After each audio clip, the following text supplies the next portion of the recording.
Play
the music once again.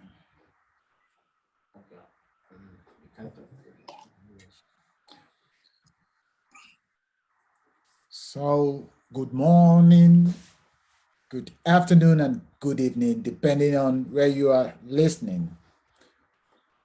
You are welcome, you are highly welcome to Miro African Diaspora TV, live on Facebook.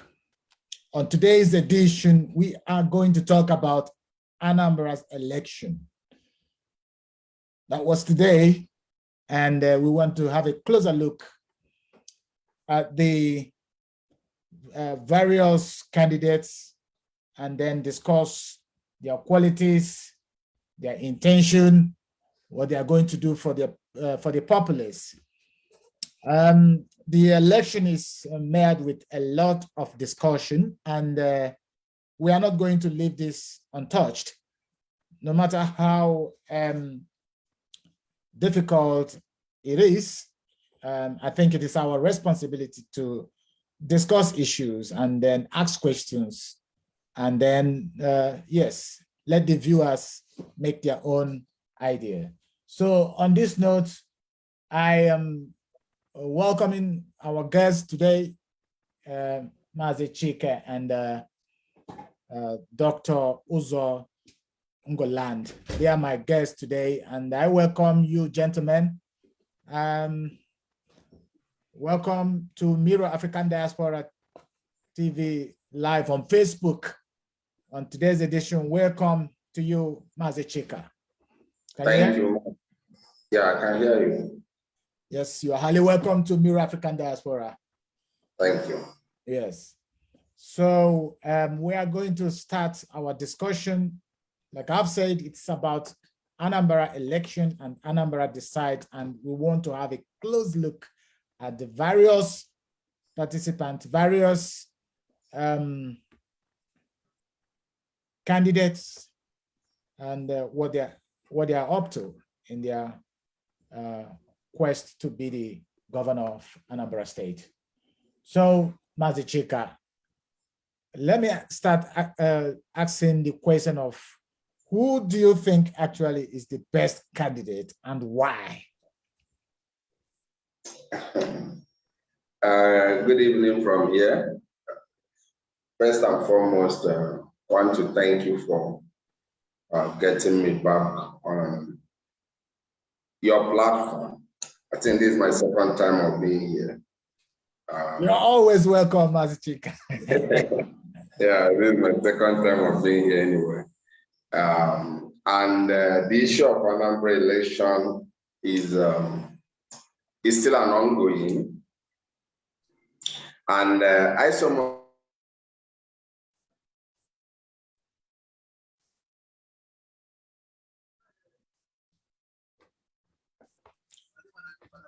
Well, I think we miss him there. I believe that if we are look towards at this very moment, sorry.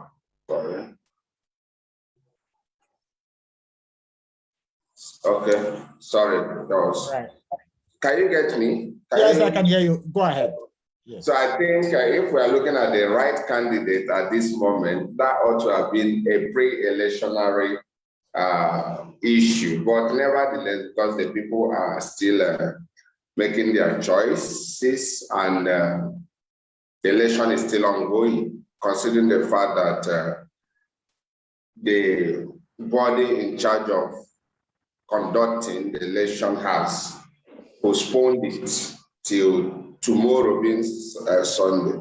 So if we look at various individuals who are contesting, one can give its own evaluation, whether positive or negative, based on the standpoint at which is looking at issues. But first of all, I think before one considers who is the right candidate, one should first of all ask him or herself this question.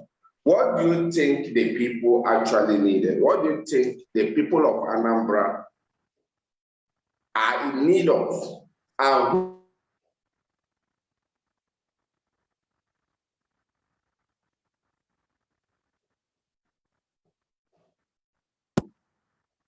to get that,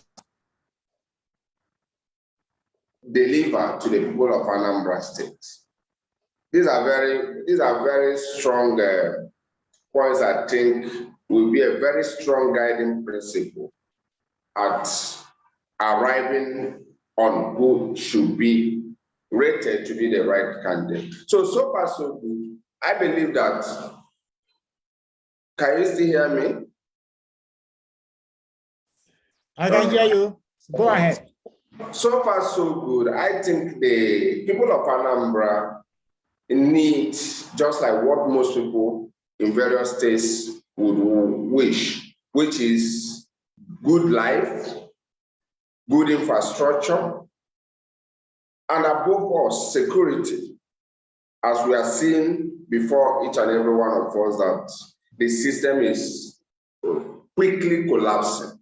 So which of the candidates can provide this? But you should understand that at the theoretical level, sometimes it's not really how eloquent a candidate projects him or herself to be before the electionary period. You know, that is not really what they are when it comes to settling for governance. We have seen cases where people, you know, had a wonderful manifestos, had a good eloquence in terms of communicating to the people.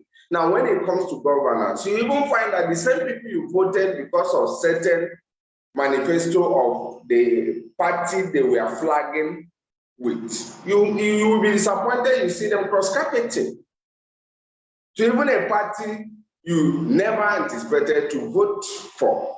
So these are some of the discrepancies. I think it poses a very strong difficulty in deciding or coming to this ground to say that this person is the right candidate or this person is not a right candidate, because we have a lot of evidences where Nigerian politicians that, you know, after voting them into seat of power, you see them, you know, jettisoning the social contract or the basis of the contract they have with the people. So I believe it's a very difficult situation if we are to be sincere to ourselves, considering antecedent, for us to say this person is the right candidate, this person is not the right candidate. Well, we can say some persons are good based on their past activities. So if you look at, if we are going to judge from past activities, then we can now look at individuals like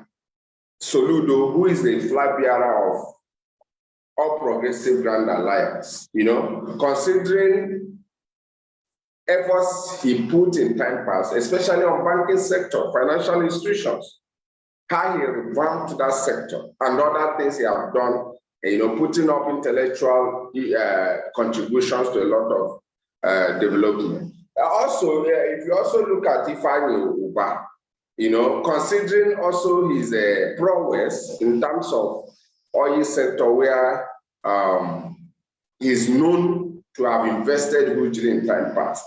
So one can also say he has done relatively well. And also that applies to the PDP candidates. But that of APC, I think personally, myself, this is my personal opinion anyway. I don't tend to see him being the right product. I see him to be a very difficult product to market. Considering his roles and activities also in the past, you cannot discard history in trying to evaluate people. You understand me? So if you look at his role in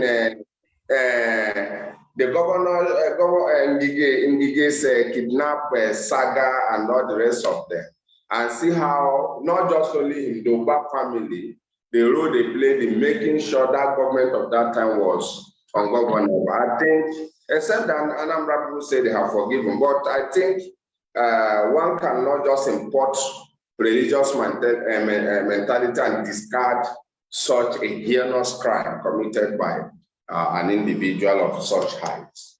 All right, thank you. Mazendo. Yes.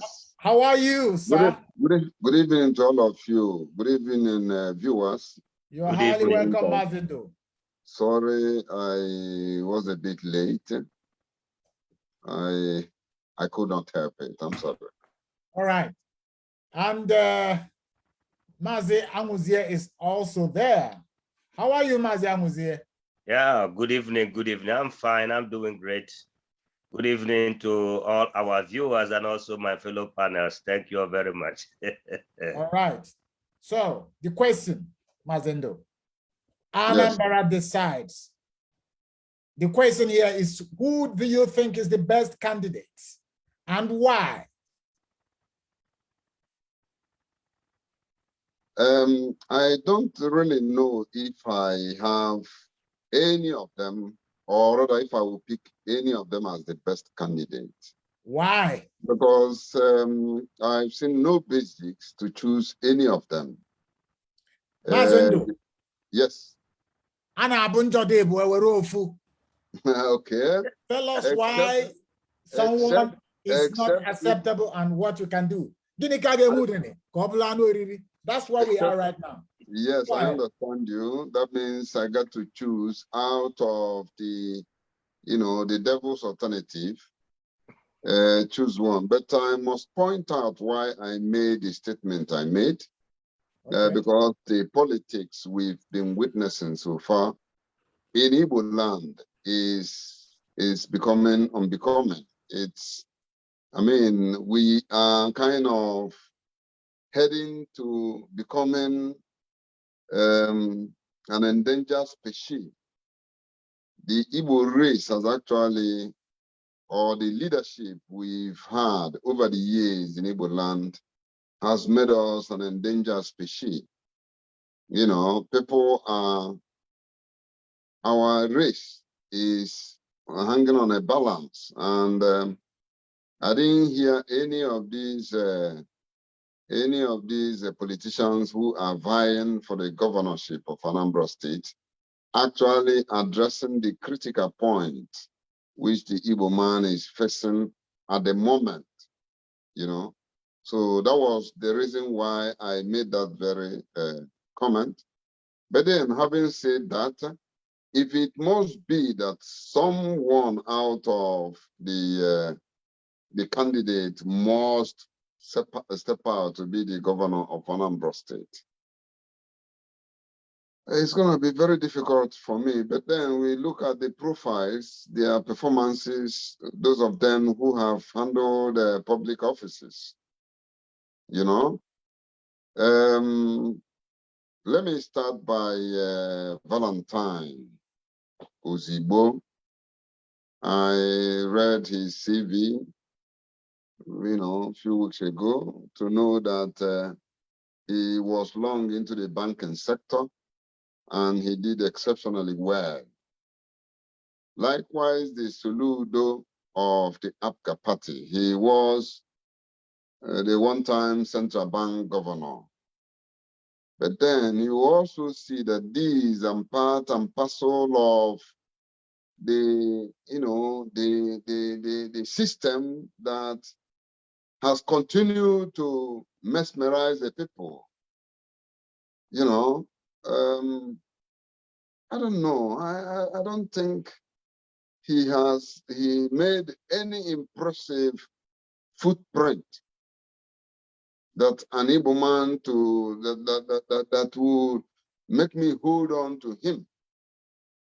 And then you see our dear candidate who is standing under the umbrella of APC government. Well, what we are witnessing or the payback we are getting from the APC government, I think without any grudges to him as a person, the umbrella of the APC government will automatically, from my own point of view, disqualify him. I will rather focus on some of these unknown individuals. There are men coming from behind. We are talking now of the three major political parties. Yes, it's going to be good to be flashing them. I am not a politician. I'm not deeply committed in the politics of Nigeria. So I will also say that I may not be the best to analyze this man or to choose one out of the two. Out of the many, But like I've outlined now, some of these men have no chances on my own side. I would rather, probably, if I don't have any option, go for the young man, the Valentine Ozibo, who I understood did exceptionally well in banking sector. And one other candidate that is coming from a very new party, forgotten his name really, honestly. That is the much I can say for these contestants.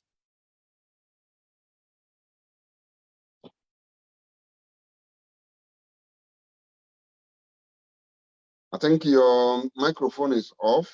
I am not hearing you. Yes. I would rather go straight to the point because the question that you ask is if one should choose. Yeah, which of the candidates? Yes, that is what I'm saying. That then if, that is why I use the word first of all, if. So which means is an option. It's conditional. It's a conditional. So if I am being asked, then I would say okay, based on the let's say if we're to be in a place whereby election means election, okay, and people make choice of their choice, and it's a proper election that the way that we know that election is being conducted in the Western world and in open place and how it's supposed to be. Then if it was to be like that for me to make a choice, then I will go for Soludo based on at least somebody that have in Anambra, somebody that's giving a service, somebody that we can go to his record. That is just a personal choice. That's somebody I can say, okay, I can relate to the service based on the service and the records that they have. That just to make my story short and don't go too far.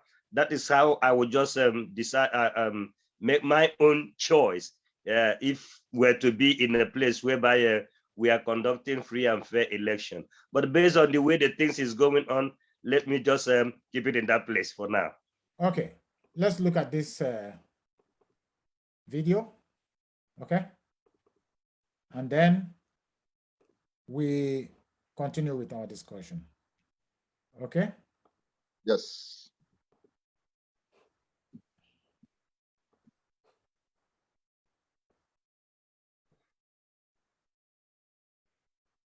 Oh, sorry, it's the wrong one. I have to stop sharing this video. I didn't intend to share this very video. All right.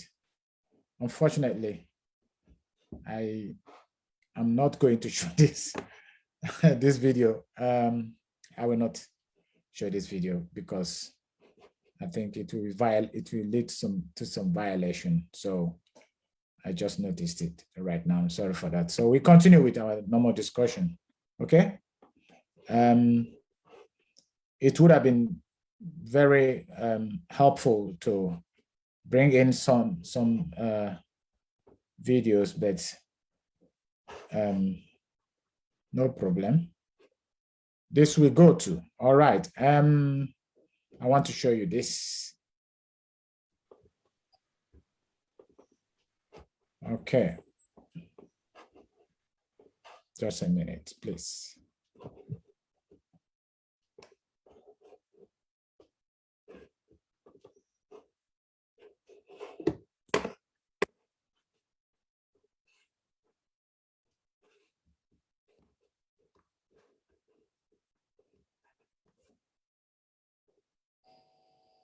Well, thank you. Process before that election comes up. The case of Nnamdi Kanu has further complicated the matter in the sense that the common people in the various villages are asking questions. How do we have a young boy whose crime was to ask for? Nobody appears to be interested in what is happening. And in the past few days, the situation has even been more complicated with the fate of Justice Mary Adeli. It does indicate that there is a defined process to decimate a people, or like the government says, dominate a people and decide what happens there. So the candidature is not just now about whether somebody is qualified. If they have a basic certificate and have experience, that's qualification in Nigeria. Whether you have performed in the past, it's not relevant anymore. So we're now looking at Saturday's election from the point of view of candidates who will have courage to be able to discuss the very serious situations in Anambra, which also affect the rest of the Southeast. We have fundamental problems of existence. There's an existential problem in the Southeast, and Anambra typifies that. So it's not just people running around, we're going for an election. Trying to discuss that, and they get into, supposing Mrs. Odetta had. Okay, that's it. So I think, would you say that he's speaking your mind, Mazindo? Exactly. I think it's like we had one-on-one conversation with the guy. Actually not. It boils down on what I said initially. We have, in his own words, existential threat. And I rephrased it in a way that the Igbos are endangered species. I mean, from my interpretation of what is going on in Nigeria. And during this campaign, or from the manifestos of all these men, you see that none of them is actually ready to address the very problem or the challenge facing the people he is about to come into govern. None of them went that direction. None of them is able to confront that issue head on. So from my own point of view, it disqualifies them, as long as I'm concerned. If I am given the option to, I will choose none of them. That's simple as that. Yes. But the consequences of not conducting election in Anambra State. Some people have come up to say that there is a big problem if there is no election in Anambra State.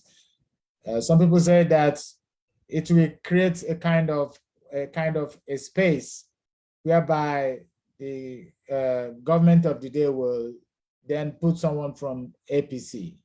And that means essentially creating the same type of situation as it is now in Imo State. And that's what a lot of people are afraid of, that it shouldn't happen.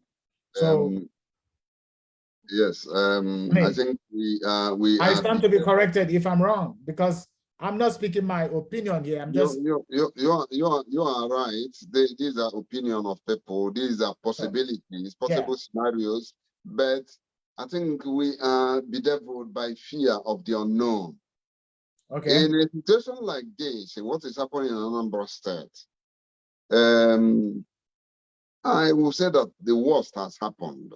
The bloodletting we are witnessing the last days is we are in a state of war. So what again could be more devastating, could be more... With whom? Yes.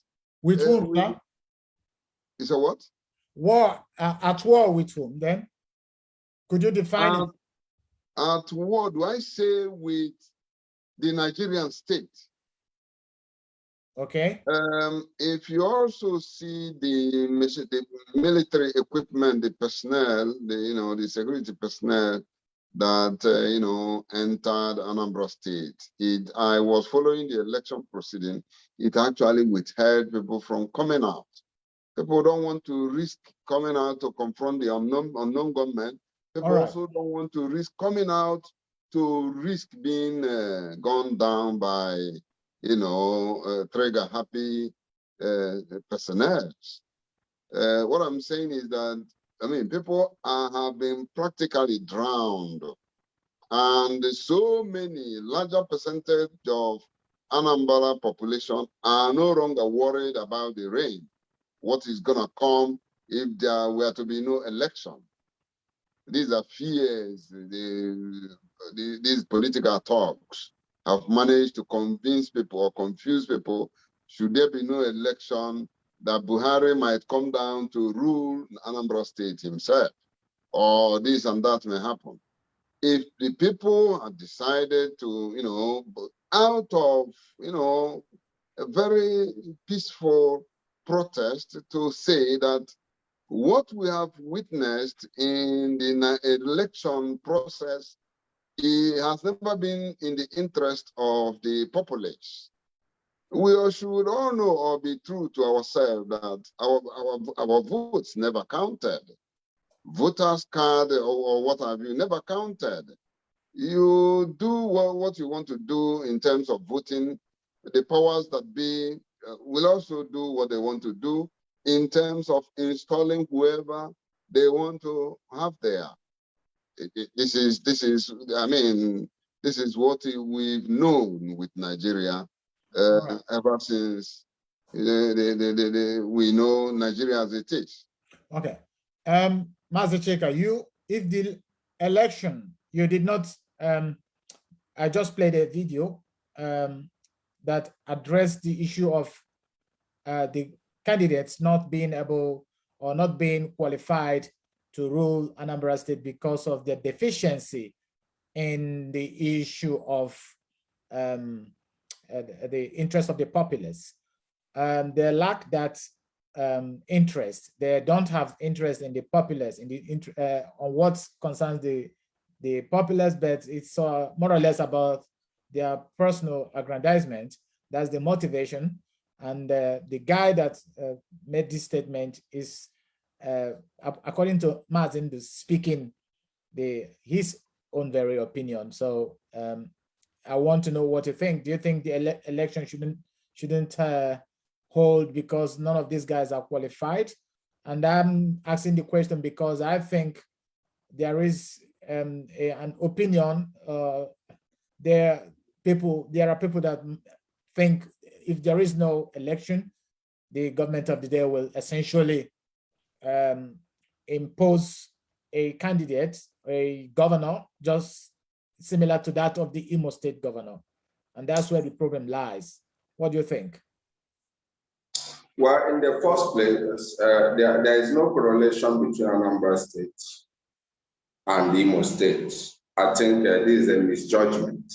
When people trying to say what happened in Imo will still happen in Anambra, is really, really a very fault line. Trying to give the two incidents or two very disagreeing points, trying to make it as if it looks possible. What happened in the case of Imo State was judicial manipulation, no doubt about it. There was an election and the people exercise their mandate. They choose whom they want to choose.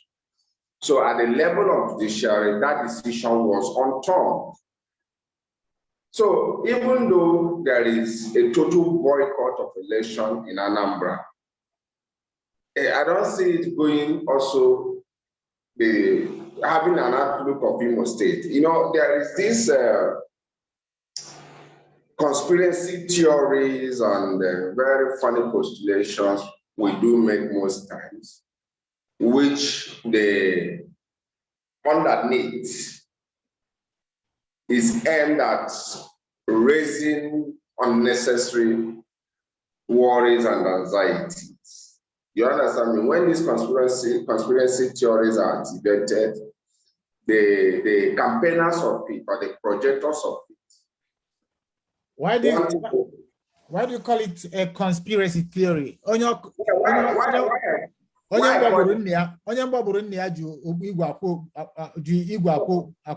what? No, why I call it conspiracy? That narrative of trying to give some correlation between what happened in Imo State and Anambra, I don't think is logical. What happened in Imo State, there was an election, people voted, and the judiciary unturned it.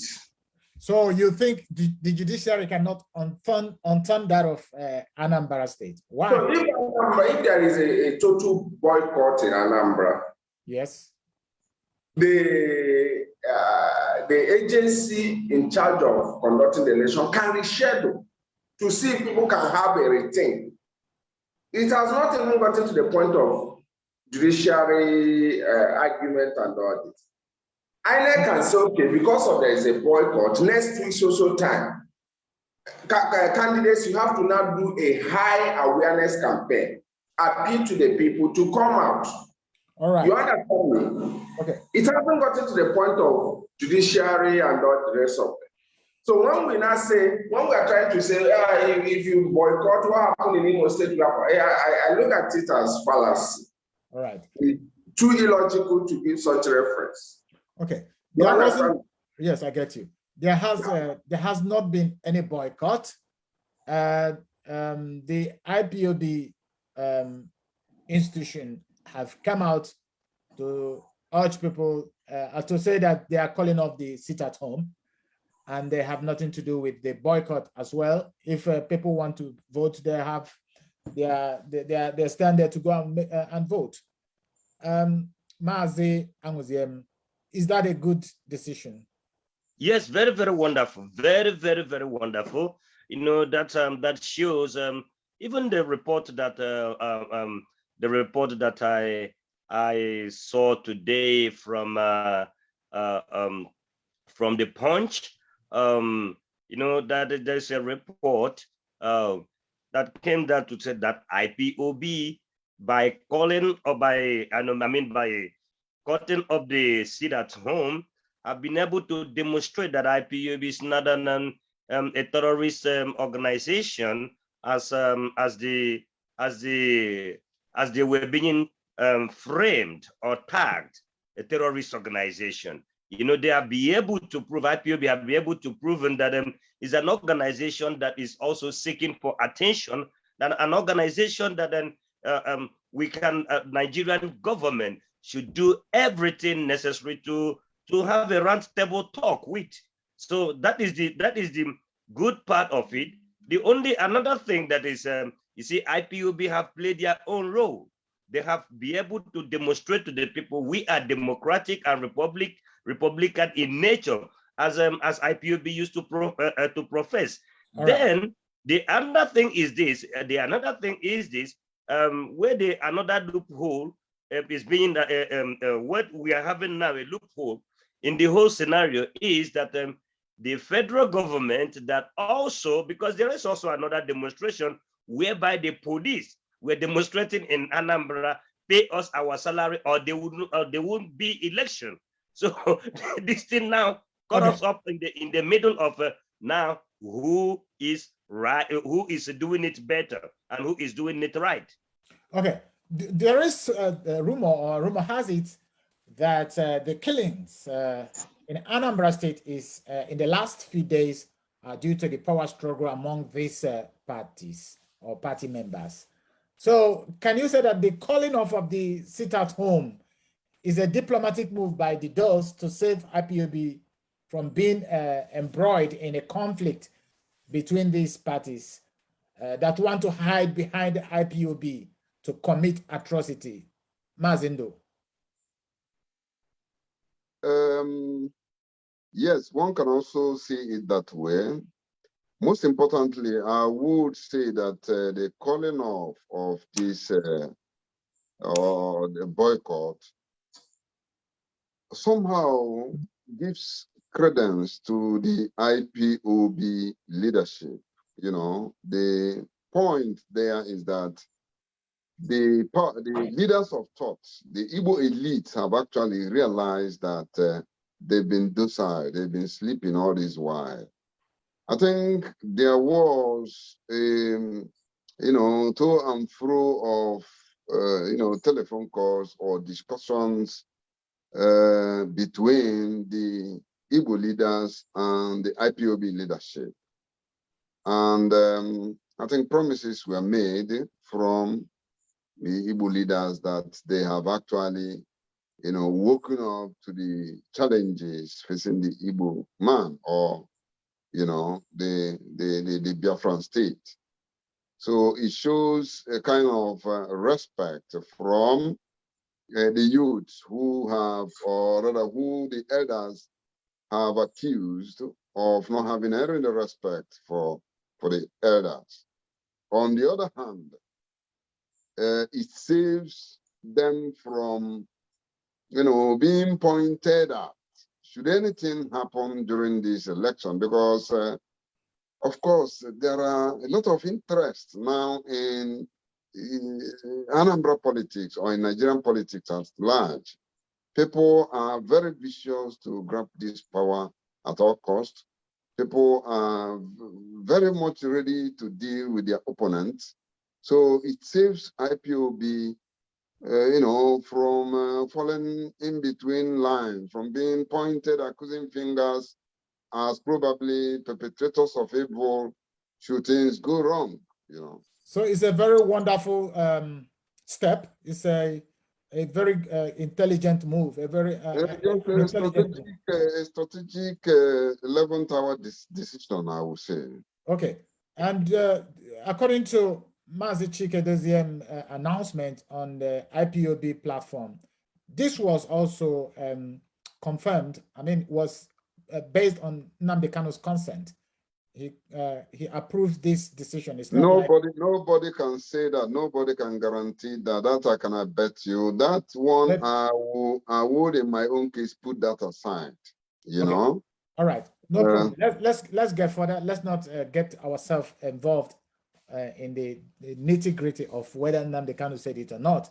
This is not perhaps the correct place or the right time to discuss it. Otherwise, it will lead to another discussion, which I don't think we are ready for at the moment.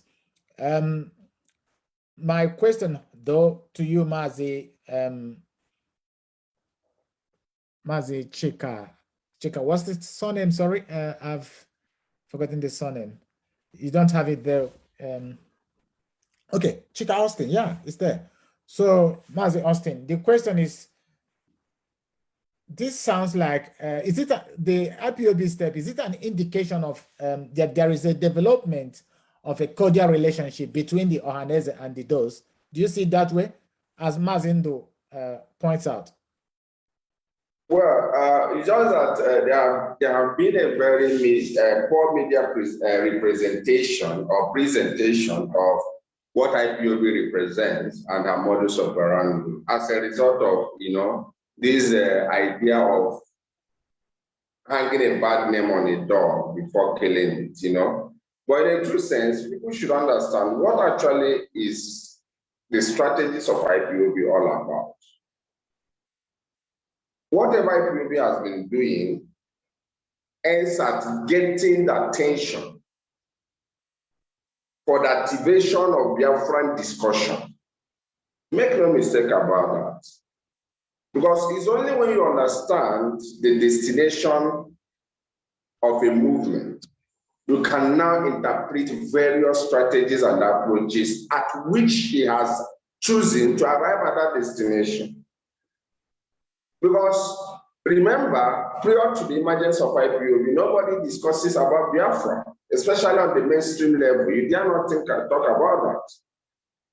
And all IPOB is doing in every approach or strategy she's activating, they are all geared towards let the debate on Biafra be activated at regional level, at national level, and at international level. So if IPOB has put up, you know, an order, if IPOB has put up a warning and said we are going to sit at home, we are going to appeal to the people to sit at home, and eventually the stakeholders in the land said, okay, please let us discuss. Who are you discussing with? You are discussing with somebody whose motive, whose mission is Biafra. And you're coming on a table to say, okay, let's look at how to have a compromises on this issue. So it's a win-win for IPOB. People should understand that.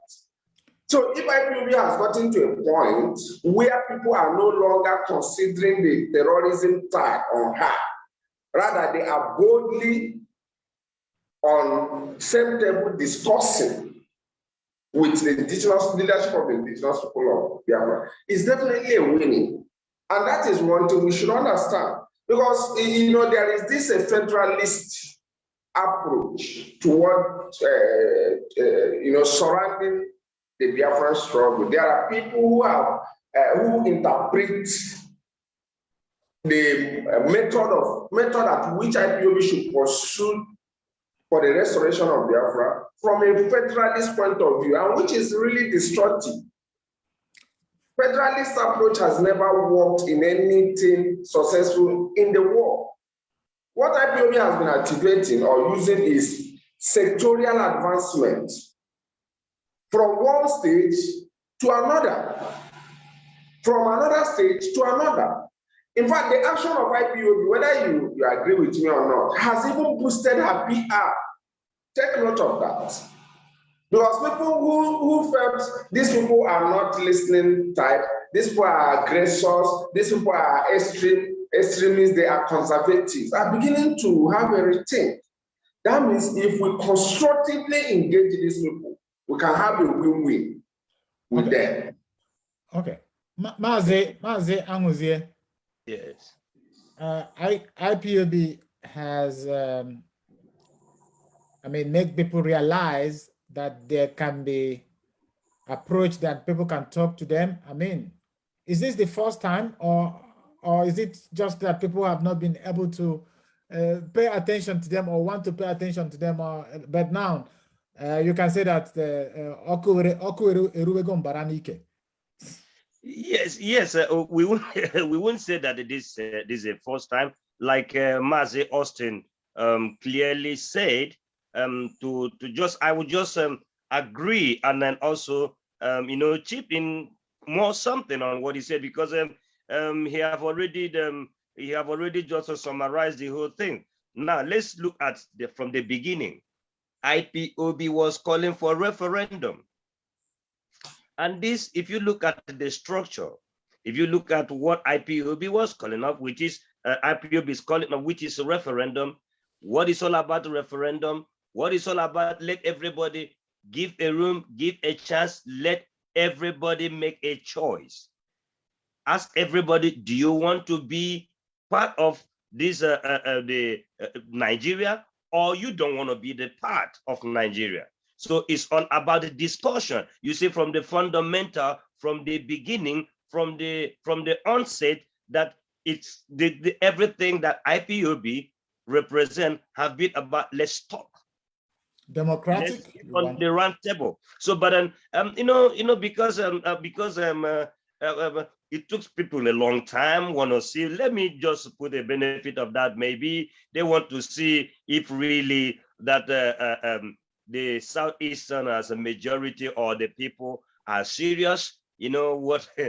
Are they serious? You know, some kind of let me just call it some kind of behavioral thinking that they had on people from the Southeast, or let me say the precisely that Igbo man, once he saw money, once an Igbo man give an Igbo man the money, and then he will forget about everything. But this time around, they have is completely total different thing, total different approach. So now everybody now is beginning to understand and to see that every step that the IPOB make is all about let us get to the round table and sort out the whole issue out. So I think that is exactly what is happening now, and that is what is also applaudable for all the decision that IPOB and the Directorate of IPOB State now is taking. Okay, Mazindo. Yes. The circumstance been where the situation currently, IPOB is free from any accusation, so to say. But some people still think that you shouldn't be thinking that everything is over. The storm is not yet over. They believe that it's possible IPOB has been fooled, actually, or deceived. Let me use the word deceived. I think Chika Austin is already smiling. He would like to have the question, but it's for Mazindo. You will get your turn, Chika.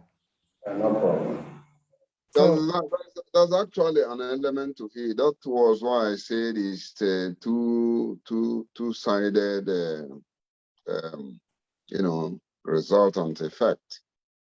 On one side, like I said, it gives people the opportunity to understand that the IPOB is not actually in or out to destroy or to hit or to destabilize everything.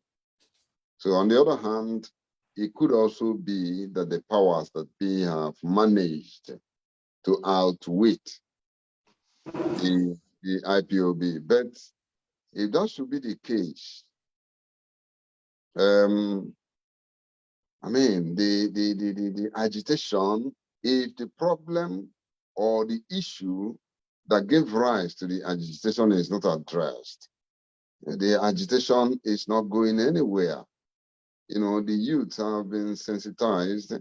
They are no longer ready to go by, the status quo, what has been going on, what has been obtainable all these years. And I think it's also a very indicting statement when people tend to believe that one Nigeria as an entity is a non-negotiable entity. So like we discussed, when the elders of the Igbo youths beg and have the okay from IPOB leadership to suspend this boycott, and at the end of the day, they fail to do anything, at least plead or intercede for the release of Nnamdi Kanu. Should nothing like this happen, then they may have fooled the people once, but I bet you they may not be, have it all, or rather fooling the people all the time. Okay. So it's left for us to see how the whole thing plays out in the coming days and weeks. How it's going to be. Oh, all right. It was actually supposed to be an opportunity for Mazi Chika Austin Okay, you are there, Mazi Chika Austin. This you make your statement, and we are coming to the end of the program. You just give us your point. Is this going to be? Well, yeah. Well, in the first place, it's normal for people to express skepticism in scenarios like that, considering the fact that sometime in 2017, there was also a platform at which there was a dialogue. Yeah. And the parties in the dialogue, we saw that the government side defaulted. So if people are activating historical antecedents, using it to judge the present, there's nothing wrong about that. But also, there are realities we must consider. You might not really understand the efficacy of these realities, but they are very, very powerful. When you are on negotiation table, one of the strong factors you must consider is the power quotient of the parties involved. What do I mean by power quotient? You see, when you consider the power quotient of the parties or your opponent, that would be a very strong determinant factor to decide how you can play with whatever resolution you're arriving at with him. Very, very important. IPOB of 2017 and IPOB of today is no longer the same. IPOB of today is in possession of teeth to compel and achieve whatever result she wants. So that is exactly the point somebody was making when he said that Nnamdi Kanu has the 90% of the Biafrans behind him. And why should the IPOB step back? Why should they give in or dog in, if you will, when they are supposed to be resisting? No, that's why I said, you see, there are a lot of factors we are going to look in here. Remember, there is this narrative that IPOB operates on extremist slate, which implies no matter how you try to appease them, no matter how you try to get them on discussion table, that they are not going to, get involved, which is very bad. It's a very bad image for IPOB. If IPOB should be seen or projected like that, that will make her to lose a lot of her friends and partners all over the world.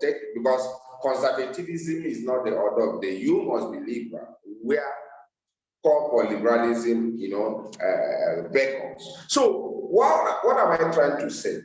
The IPOB of today is in possession of a high power quotient. For anybody to just think you can fool her around, no. It's just like, let me give you,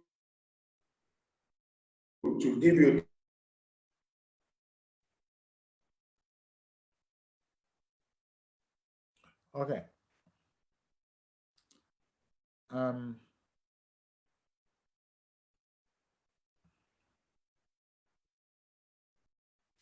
Well, have we lost him? Yeah, Mazindo, you can continue. Sorry, not you, Mazindo. Mazi Anguzie. I think he's back. He's back. I can hear him. All right. Okay, go on and finish the statement. We are can you hear me? Yes, I can hear you. Yes, we can hear you. We are hearing you now. Just get to the point. I was trying to make a point. I said, for instance, Pakistan is not a member of Security Council, but US is always careful how she handles Pakistan. The answer there, or the reason why US and others are very careful the way they handle Pakistan, is because Pakistan is a nuclear possessor. She's a nuclear state. So you can get drunk when you get to Pakistan. Your intoxication will clear because you know that she is in possession of what you cannot joke with. Same applies to IPOB of today, unlike IPOB of 2017. IPOB of today has the teeth, has the power You might call her non-state actor, no problem. Like the way you might describe Pakistan and as a non-member of Security Council, no problem with that. But you know, at the integral position, that IPOB has what it takes to compel her interest. So if you think you are going to deceive her, you end up deceiving yourself. So I think the actors currently, the actors on the stage understand the fact that IPOB as a non-state actor is in possession of teeth. So whatever she's projecting, she has what it takes to get that done. And it's only a fool or a bad negotiator that will come on the table and you'll be playing with such opponent with a such degree of power quotient. I think you have done yourself a disservice. So that's why when people say IPOB is food, I look at those people, I say, well, maybe you don't really understand the integral context and components you need to consider before making such statements. Are you going to fool such a movement that is in a high sophistication, that have made a lot of international tentacles with lobbyist group? In fact, the worst thing anybody can ever think is to handle IPOB issue with lackadaisic approach. Definitely you're going to incinerate everything around you. Believe you me, that is just the truth. So nobody fooled IPOB, because IPOB is an actor that everybody is very, very analytical in approaching her. So that is my submission there. All right. Thank you very much for this wonderful analysis, Mazi Chika. And you, Mazi Ndo, and Mazi Amuzie. Okay, I think I will start with Mazi. Your last word, then Mazi Ndo, you finish it, and we go for today. Your last word. IPOB has demonstrated intelligence and civility, so to say, that they care and they are willing to have a roundtable discussion without offending anyone. They have actually been, removed from the area of being a terrorist or whatsoever they are called. But still, that does not necessarily mean that they are named as a terrorist group, as Nigeria has proscribed them. They still remain officially for Nigerian government a terrorist group. This is not. We don't need a rocket science now to even go deep into debating and saying that now. If you bring IPOB as the name as a terrorist organization, man, it is now clear, crystal clear in the eyes of everybody that it's just a character assassinating game that is going on in that place. Because the men looking at the structure, the system, the behavioral, the characteristics, the everything in the atmosphere whatsoever that the stage that the IPOB is taking, you can see it very clearly that is just calling only for attention. So anybody that is deviating, instead of giving a chance for a round table talk, and then you continue calling names, that person is not also doing both him and IPOB a very good favor. Okay, so Mazen, your last word. IPOB, they have been exonerated from any wrong deeds because of this action. Of course, IPOB, from my own perspective, has always been a very peaceful movement. There is nothing to exonerate them about because they have not committed anything, the tag terrorism is actually a way to frighten a people. In the words of leadership of One Nigeria, a conquered people, the approach is generally to tell the Igbos to stay where you are. Don't talk of leaving Nigeria, and don't make any move to better your life. Just keep on doing what we want you to do, and then you will be safe. This is tactics of fear, of intimidation, and domination, according to the military personnel who was addressing the Anambra whatever. So in my own case, IPOB had actually no case to answer. People have just been running around with their flag or their prayer items and being bullied to remain in a state of servitude. Okay. Thank you very much, gentlemen. The conclusion, Anambra election is taking place, and the IPOB has managed to disassociate themselves from anything that will be seen as the cause of the disruption in the Anambra election. And let's see what is going to happen with the people that are responsible for the election. Yes, that is the situation of the whole thing right now. Nobody can come out again and say that IPOB is responsible for the mischievous circumstance that take place in the Anambra election. So if anything goes wrong now, IPOB is not going to be held responsible. Okay. And we expect those people that are responsible for the votes to manage it very well and see that people come out to vote. Yeah, that's it. Thank you very much, gentlemen. And thank you very much. We'll see us next week. Thank you very much. Thank you, viewers. Please go to our YouTube and click the red button there. Subscribe to our YouTube. Important. Very, very important. Subscribe, viewers, to our YouTube. I will tell you why. You got to do that now. There is a reason I'm telling you this. I'm not going to say it. We analyze news the way it came. Yes. And for those of, go on. Sorry, Mazindo, you wanted to say something. Yes, it's just an appeal to the viewers.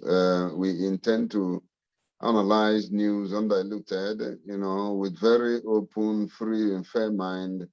Also let people know of what is actually going on, not just the people back home. Unbiased discussion of issues. Unbiased discussion of the situation. Yes, that's it. Okay. Nice. And then also let's not forget that it's not just only Mira. It's not just only, we are not just only here analyzing what is happening just only in the southeastern part of Nigeria or in Biafra land, or we are talking about entirely about Africa and then also the Black race. It is very, very important. In case all the people, also our African brothers and sisters also around here in Europe, that this is also a platform whereby you can also bring in the situation that is happening in the entire Africa, and then also we stretch forth our hand also to the Caribbean and so forth and so on. Yes. Here is the right platform that we want to share the same information and then be able to uplift together collectively the Black race entirely worldwide. Thank you very much for this input. Thank you very much, gentlemen. I can't say it better. So I leave it there, and I wish you guys a great evening, and viewers have a wonderful evening everywhere you are. Thank you very much, viewers. Have a wonderful weekend. Thank you. Thank you. Thank you. Bye-bye. Bye-bye. Thank you, viewers. Bye-bye.